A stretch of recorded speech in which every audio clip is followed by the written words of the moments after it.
ඉතින් ඒක නිසා අපි ළඟ තියෙන ඔප්ෂන් එකක් ඒ තමයි බිනර පනන්න. පන්දුව උඩුගුවනේ ස්විං කිරීමේ හැකියාව බිනරට තියෙනවා. ඉතින් ඒ පන්දුව වල හතර හරි වැදගත්. ඒ වගේම මම කලින් කිව්වා වගේ අකිල තවමත් කලබලයි කඩුළු ලබා ගන්න. විශේෂම කාරණාව තමයි තරඟ දෙකකදී ලකුණු 50ව දෙකක් ගහපු ක්‍රීඩකයෙක් ඉන්නවා. චරිත් අසලංග. මම හිතනවා ඔවුන් විශේෂ ප්ලෑන් එකක් පිට එයි චරිත දවා ගන්න. අංක 3 ස්ථානයේ ක්‍රීඩා කරනවා නම් අපිට වෙනසක් කරන්න ඕන නම් අපි ගාව චන්දිමාල් ඉන්නවා, අමිදු මෙන්ඩිස් ඉන්නවා, ඒ වගේම බානුක රාජපක්ෂ නැවතත් ඉන්නවා. දේනින් කමිටුවේ තීරණය තමයි ලකුණු 300ක් ලබා ගන්න පුළුවන් හොඳ කණ්ඩායමක් නිර්මාණය කර ගැනීම 2023 ලෝක කුසලානේ වෙනකොට. කිසිම වෙලාවක හිතන්න එපා කණ්ඩායමේ ඉන්න 15 දෙනාට වඩා එළි ඉන්න කට්ටිය හොඳයි. ඇයි මෙයා නැත්තේ කියලා අපි බලන්න ඕන කණ්ඩායමේ ඉන්න 15 දෙනාගෙන් අපි කොහොමද කණ්ඩායමට ඕන දේ කරගන්නේ කියන එක. Fantastic. That is an outstanding order. Lassit Malinga.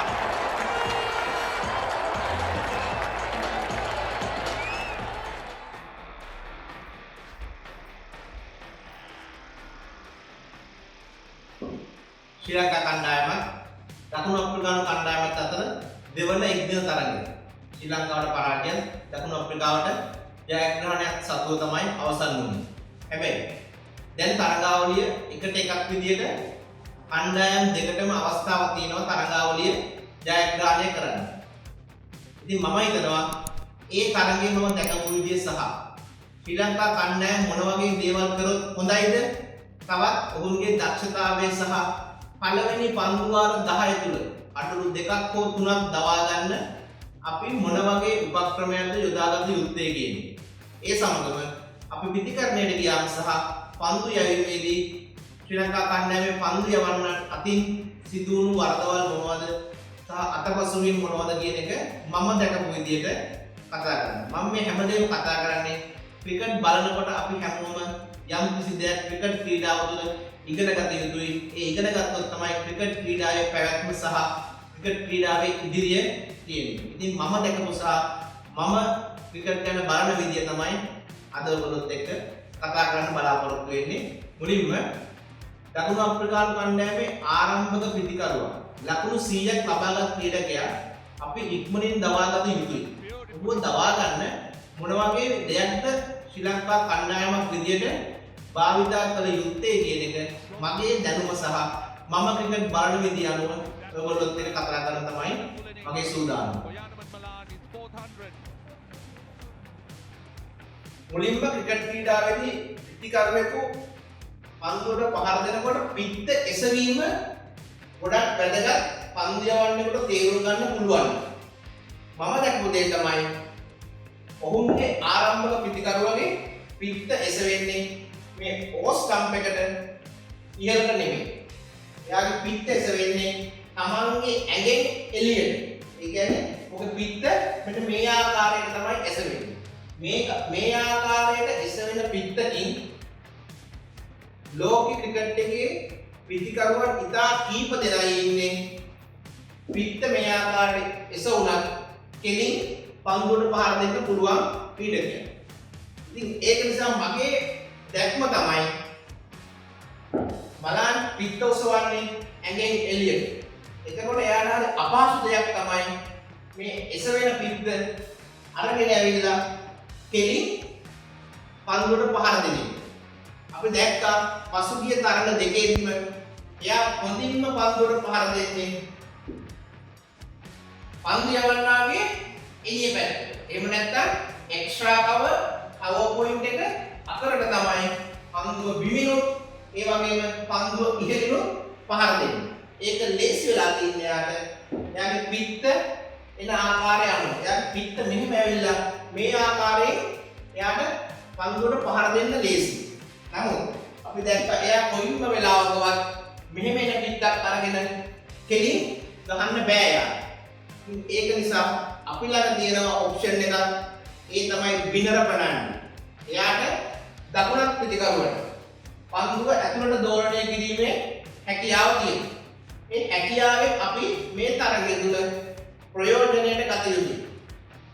මගේ ඒ කියන්නේ මම කියන්නේ ඔයගොල්ලන්ට විනර මේ තරගයේ ක්‍රීඩා කළ යුතුයි විශේෂ කාරණාව පළවෙනි පන්දු වාර 10 තුල විනරගේ පන්දු ඕවර 3ක් හෝ 4ක් අපි යොදා ගන්නවා නම් ඔහුට අවස්ථාවක් දෙනවා පන්දුව දෝලනය කරලා ඔහුව දවා ගන්න. මම මේකට ඔකට හේතුව කියන්නේ. එයාගේ ස්ට්‍රෝං පොයින්ට් එක තියෙන්නේ ඕෆ් සයිඩ් එකේ. එහෙනම් අපි එයාට මේ එක්ස්ට්‍රා කවර් ગેප් එක ඕපන් කරනවා. ඕපන් කරාම පිටිකරුවගේ ඔළුවට යනවා දැන් මට ඕෆ් එකේ මෙහෙම කරලා නෙවුවොත් 4ක් ගහන්න පුළුවන් කියන්නේ. ඒ වගේම උඩින් ගැවුවොත් අකුණු 4ක් ගහන්න පුළුවන් කියන්නේ. එතකොට විනරට අවස්ථාවක් තියෙනවා පිටිය සකසස්ති පන්දු රකින්න යොදවනකොට මේ එක්ස්ට්‍රා කවර් ગેප් එක ඕපන් කරලා එයාගේ මෙහෙම නිකන් හරි වැදිලා සිංගල් එකක් යයි කියන නිසා ෂෝට් මිඩ් විකට් කැකින් එකක් තියාගන්න. ඊට අමතරව ස්ක්වාල් එක පල්ලෙහාට ගන්න. ඒකට හේතුව තමයි මෙහෙම කරලා ගහන එකක් හයියෙන් වැදුනොත් ස්ක්වාල් එකකට යන්නේ ෆයිනල් එකකට වඩා. එහෙනම් ෂෝට් ෆයිල් ස්ක්වාල් එක කැකින් මිඩ් විකට් විඩෝ පිටික පන්දු රකින්න 4 දෙනෙක් ඔහුගේ කකුල පැත්තේ එහෙම නැත්නම් ලෙග් සයිඩ් එකේ රඳවා ගත යුතුයි. මෙන්න මේ ආකාරයට ස්ථානගත කරලා. ඊට පස්සේ එක්ස්ට්‍රා ગેප් එක ඕපන් කරාම පිටිකරුවේ ඔළුවට යනවා. දැන් මට මෙතනින් ලකුණු 4ක් ගන්න පුළුවන් කියන්නේ. එයාගේ බලාපොරොත්තුව තමයි එක්කෝ කඩුල්ලේ ඉඩ අරගෙන ඉහළින් ගහන එක. කඩුල්ලේ ඉඩ ගන්නවා කියන්නේ විනරගේ පන්දුව ඇතුළට එනකොට විකට් එකේ වද්ද ගන්න හැකියාවක් තියෙනවා. ඊට අමතරව එයා එක තැන ඉඳගෙන මෙහෙම කරලා ගහන්න ගියොත් ඉන් ස්විං එක අයිමත් කකුලේ හෝ විකට් එකේ වද්ද ගන්න හැකියාවක් තියෙනවා. මේ උපක්‍රම දෙක විනර පළවෙනි පන්දු වාර 4 තුල පන්දු 24ක් හෝ පන්දු වාර 3ක් යවල පන්දු 18ක් හෝ යවනවා නම් අඩුම තරමේ පන්දු 12ක් හෝ 15ක් විනර පන්දු යැවිය යුතුයි මේ දණිය වදින ලෙන්ත් එකේ. ඒ කියන්නේ ජෙට් ෂෝට් වත් බැකෆෝලෙන්ට්වත් නෙමෙයි මේ දණිය වදින ලෙන්ත් එකේ. ඒ කියන්නේ පන්දුව පිච් වෙන්න ඕන මෙන්න මේ ඒරියා එකේ. එතකොට තමයි පිටිකවුරු ඉදිරිපාදයට එන්නේ. ඒක හොඳට මතක තියාගන්න ඕනේ. නමුත් විනර ගහන එකේ ප්‍රයෝජනය විනර ගන්නේ නැත්තම් අපි මොන විදියට ප්ලෑන් කරත් වැඩක් නැහැ. ඒ නිසා මගේ දැක්ම මේ විදියයි කොහොමද ආරම්භක පිටිකරුවා දවා ගන්න කියන්නේ. මම හිතනවා එක තරගය විනර අනිවාර්යෙන් ක්‍රීඩා කළ යුතුයි.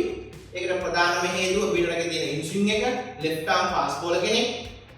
විකට් එක තනකොළ තිබුණත් නැතත් පන්දුව උඩුගෝලයේ ස්විං කිරීමේ හැකියාව විනරට තියෙනවා.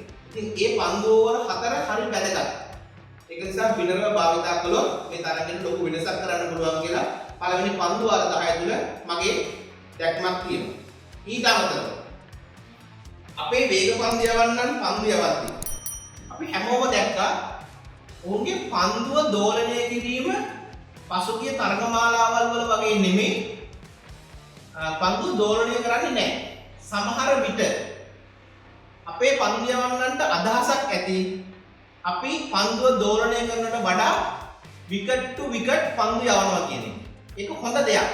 හැබැයි මේ පන්දුවේ දෝලනය තියෙන්නේ පන්දු වාර 5ක් හෝ 10ක් ඒ අලුත් පන්දුවේ පමණයි. ඊට පස්සේ අපිට පුළුවන් විකට් ටු විකට් පන්දු යවන්න. නමුත් මුලින් පන්දුවේ දෝලනය ලබා ගන්න නම් බැකෆෝල් ලෙන්ත් එකක් ජෙට් ෂෝට් එකක් නෙමෙයි අර මම කිව්ව ලෙන්ත් එකේ පන්දු ඕවර් එකකට පන්දු 3ක් හෝ 4ක් අඩුම වශයෙන් යැවිය යුතුයි. එහෙම යවුවොත් විතරයි අපිට ඉදිරියේ අලුත් පන්දුවෙන් ක්‍රීඩකයෙක් දවා ගන්න අවස්ථාව තියෙන්නේ. ඒක නිසා මම හිතනවා ඒ ක්‍රමය අද භාවිතා කරයි. මොකද හේතුව ඒ පන්දු යවන්නන් දෙදෙනාගේම රිස්ට් එක ඕපන් වෙනවා. ඕපන් වෙන්න හරි අමාරුයි එළියට පන්දුව දෝලනය කරන්න.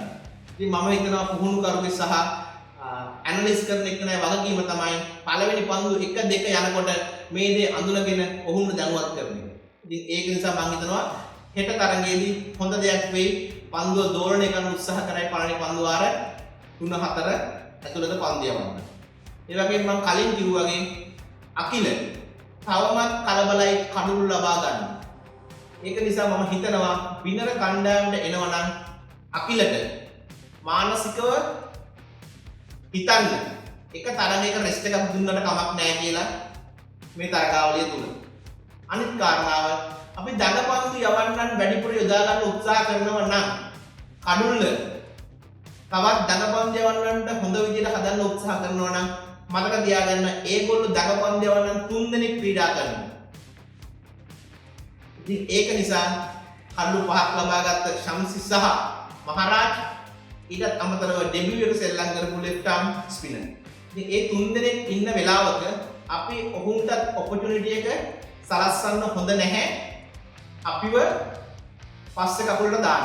ඒක නිසා මම පෞද්ගලිකව හිතනවා අපිට මේ තරගයේ ක්‍රීඩා කරන්න වනිදු ප්‍රවීන් සහ ධනංජය සිල්වා සහ චරිත් අසලංක හොඳටම ඇති දඟපන්දු යවන්නන් විදියට.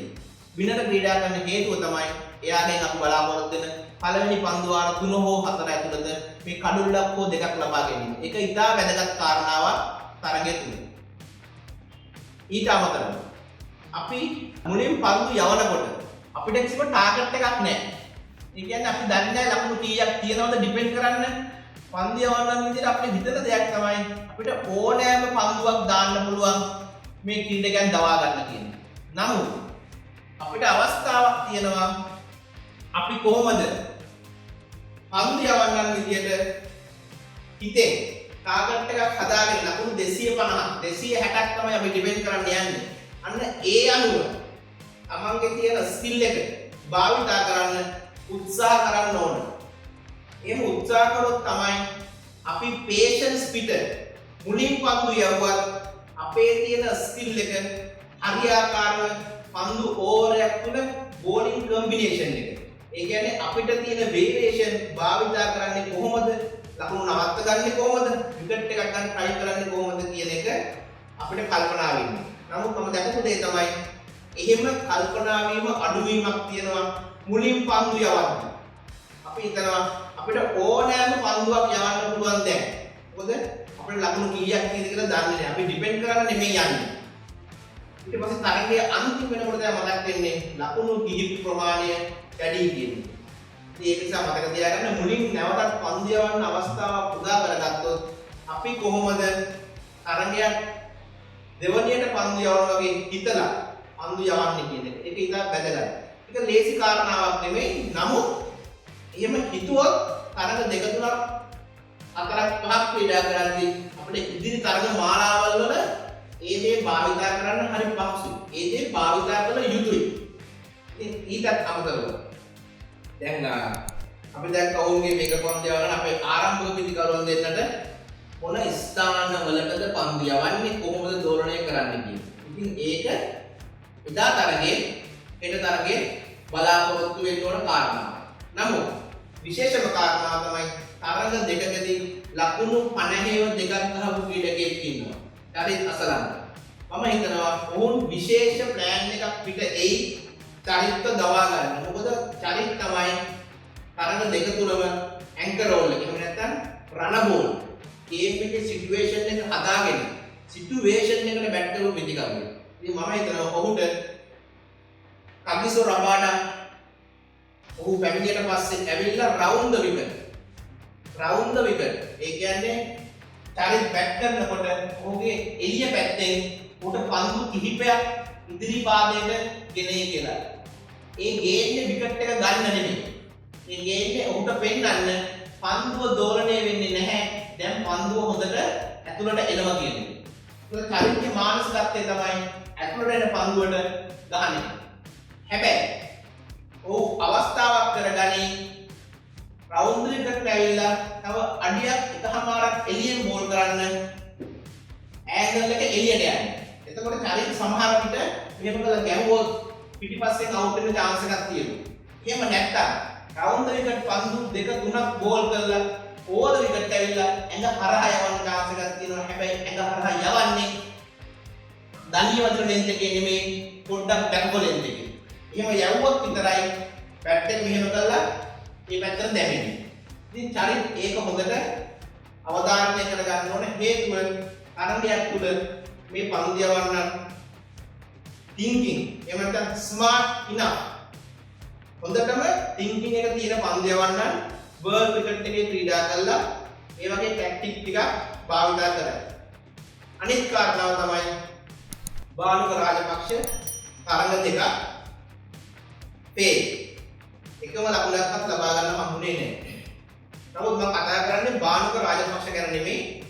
මේ තරඟාවලි තුල පන්දුවාරේ 50 තරඟ තුල අපි දැක්ක පළවෙනි තරඟයේ ලකුණු 300ක් අපි ලබා ගත්තා. ඒ කියන්නේ අපේ මොමන්ටම් එක හොඳයි. අපි විතරම අංක 3 ස්ථානය කියන්නේ තරගයට යා යුතු මොමන්ටම් එක අරගෙන යන එක. නැත්තම් අංක 3 ස්ථානයේ ගිහිල්ලා Taman ක්‍රීඩා කරද්දී අණ්ඩායමේ සෙසු ක්‍රීඩකයන්ට පෙෂ එකක් වැටෙනවා නම් මම ගොඩක් වෙලාවක් ලකුණු ලබා ගන්න වෙලාව ගන්නවා නම් එතකොට අණ්ඩායමේ ක්‍රීඩා කරන අනිත් ක්‍රීඩකයන්ට පෙෂ එක වැටෙනවා බවුන්ඩරි එකක් එන්නේ නැහැ මම උත්සාහ කරන්න ඕනේ කියලා බවුන්ඩරි එකක් ගන්න. අන්න එතකොට ශ්‍රී ලංකා කණ්ඩායමේ කඩු දෙක තුනක් දැවි යන අවස්ථාවක් තියෙනවා අර ක්‍රියේට් වෙන ප්‍රෙෂර් එකත් එක්ක. ඒක නිසා අංක 3 ස්ථානයේ ක්‍රීඩා කරන ක්‍රීඩකෙක් වගකීම තමයි අනිත් පිටිකරුවන්ට ප්‍රෙෂර් එක දෙන්නේ නැතුව තමන් රෙස්පොන්සිබිලිටි එක අරගෙන රන බෝල් එහෙම නැත්නම් අපි කියනවා ඕවර් එකකට ලකුණු 4ක් ලබා ගන්න ඕන නම් ඒ රිස්ක් එක අරගෙන අපි මේ ගේම් එක ඇදගෙන යන්න ඕන. නැත්තම් එතනින් ලැබෙන ප්‍රෙෂර් එක ලකුණු ලබා ගැනීමේ මන්දගාමීත්වයක් ඇති වුණොත් අපි මේ බලාපොරොත්තු වෙන ලකුණු 270 280 300 කියන සීමාවට යන්න හැකියාවක් නැහැ. එහෙම වුණොත් වෙන්නේ වෙනද වගේම ලකුණු 250 240ක් ගහලා ලකුණු 20ක් 30ක් මදි කියලා අපි හැමෝටම ප්‍රේක්ෂකයන් විදිහට ඒක හිතෙනවා. ඉතින් ඒක නිසා අංක 3 ස්ථානයේ ක්‍රීඩා කරනවා නම් අපිට වෙනසක් කරන්න ඕන නම් අපි ගාව චන්දිමාල් ඉන්නවා, අමිදු මෙන්ඩිස් ඉන්නවා, ඒ වගේම බානුක රාජපක්ෂ නැවතත් ඉන්නවා. මගේ දැක්ම තමයි කවුරුන්ෝ ක්‍රීඩා කළ යුතුයි මෙන්න මේ කියන ඔප්ෂන් ටික අරගෙන තරගයට මොමන්ටම් එක අරන් යන්න පුළුවන් ක්‍රීඩකයෙක්. ඉතින් ඕගොල්ලෝ බලන්න පුළුවන් මම තරගයේ දකින විදිය හරිද? මෙහෙම දේවල් තරගයේදී වුණාද? ඒක නිසාද අපි මේ තත්ත්වයට වැටුනේ? ඒක නිසාද පරාජය වුනේ? ඒක නිසා තමයි ජයග්‍රහණය කරේ කියන්නේ. ඉතින් මම හිතනවා අද හොඳ අවස්ථාවක් තියෙනවා බානුක රාජපක්ෂ නැවතත් ක්‍රීඩා කරොත් හොඳයි කියන දැන් මගේ බලාපොරොත්තුව. මොකද තරග තුනක් ඔහුට ක්‍රීඩා කරන්න අවස්ථාව දීලා ඔහු ගැන අපිට තීරණය කරන්න පුළුවන් මෙයා කොච්චර දුරට මේ ප්‍රෙෂර් එක හැන්ඩල් කරනවද කියන්නේ. එහෙම නැත්නම් අපේ ඡන්දි ඉන්නවා ඒ වගේම කමිදු ඉන්නවා. ඒ ක්‍රීඩකයන් දෙන්නගෙන් එක්කෙනෙක් යොදා ගැනීමේ හැකියාව තියෙනවා. හැබැයි හොඳට මතක තියාගන්න ඕන ඒගොල්ලෝ ක්‍රීඩා කරන්නේ වමතින් දඟපන් දියවන ක්‍රීඩකයන් 3 දෙනෙක් සමග. ඒක නිසා අපේ වමත් පිටිකරුවෙක් අපි නැති කරගන්න එක තරගයේ තුල අපිට මානසිකව අවාසියක් තියෙනවා. නමුත් ඒක තේරීම් කමිටුව සහ නායකයාගේ යුතුයකමක්. Tamanට අවශ්‍ය දේ මොනවද කියන එක තේරුම් ගන්න. අපිට කරන්න තියෙන්නේ තරගය බලනකොට මෙන්න මේ කාරණා කොහොමද සිද්ධ වුනේ කියන එක තීරණය කරන්න. ඉතින් ඒ වගේ කාරණා කිහිපයක් තමයි මම පන්දියවලන් විදියට සහ පන්දු රකින්නන් විදියට පිටිකරුවන් විදියට මේ තරගය බලනකොට බලන කාරණා. ඉතින් තේරීම් කමිටුවේ තීරණය තමයි ලකුණු 300ක් ලබා ගන්න පුළුවන් හොඳ කණ්ඩායමක් නිර්මාණය කර ගැනීම 2023 ලෝක කුසලානේ වෙනකොට. ඉතින් ඒකට සුබපතන ගමන් නැවතත් මේ තරගමාලාවෙන් පස්සේ T20 තරගමාලාව කරනවා. ඉතින් මම බලාපොරොත්තු වෙනවා T20 තරග මම දන්නේ කොහොමද, මම දැකලා තියෙන්නේ කොහොමද, මොන වගේ දේවල්ද මේ තරගය තුල වුණොත් හොඳයි කියලා හිතන දේවල් ඔයගොල්ලොත් එක්ක කතා කරන්න. ඉතින් ඒක නිසා මම හිතනවා හැමදෙනාම Tamanට ක්‍රිකට් බලනකොට මොන වගේ දේවල් Taman දැක්කේ, මොනවද හිතුනේ, ඇයි කොහොමද මේ දේ හිතුනේ කියන එක Tamanගෙම ප්‍රශ්න කරන්න. ඒ වගේම අයිමත් මම කියනවා කිසිම වෙලාවක හිතන්න එපා කණ්ඩායමේ ඉන්න 15 දෙනාට වඩා එළියේ ඉන්න කට්ටිය හොඳයි. ඇයි මෙයා නැත්තේ කියලා. අපි බලන්න ඕන කණ්ඩායමේ ඉන්න 15 දෙනාගෙන් අපි කොහොමද කණ්ඩායමට ඕන දේ කරගන්නේ කියන එක. ඒක තමයි ප්‍රේක්ෂකයන් විදියට අපි හැමෝගෙම බලාපොරොත්තුව. ඉතින් නැවතත් T20 තරගමාලාවත් එක්ක එකතු වෙමු. ඔයගොල්ලෝ දෙන ප්‍රශ්න සහ මම ක්‍රිකට් දැකපු විදිය කතා කරන්න පුළුවන්. නැවතත් අපි හම්බෙමු.